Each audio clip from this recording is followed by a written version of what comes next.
Today I'm going to make my charcoal soap. I'm measuring out the charcoal, and this is a really messy process. I never seem to get the charcoal all in the bowl. This is the shea butter. I then add the coconut oil, which I use 20% coconut oil, so it's not overly drying to the skin. Anything past 20% can be very drying. And then I also use coconut butter to keep the soap hard. I avoid palm oil every chance I can, and all of my soaps are palm free. Next, I'm going to be adding in all of the olive oil. It is so much olive oil. It's 44% olive oil, avocado oil, and then the castor oil that boosts the bubbles. In goes the fragrance. I love this fragrance. It's Blue Lotus and Moss, and it has such a different scent in soap versus the lotion. I pop in the coconut oil, coconut butter, and shea butter in the microwave, and then it comes out at about 140 degrees, and I'm just stirring it around.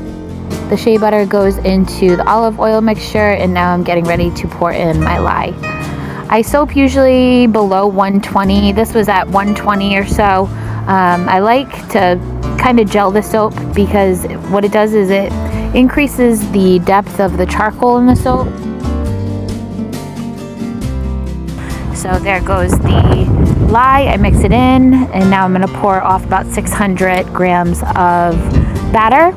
I'm pouring in my titanium dioxide. This is going to give me the white swirl, and mostly I'm using charcoal.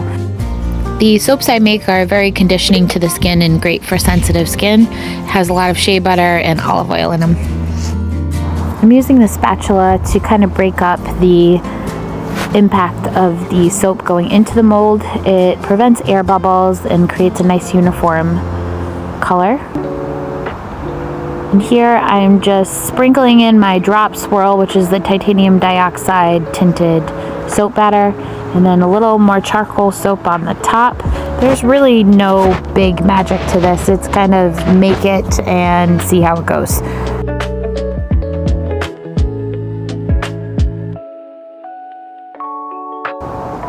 I think the beauty of soap and soap making is that every soap is going to turn out different, and it's going to have a different pattern. And I really like that. I think that's super cool.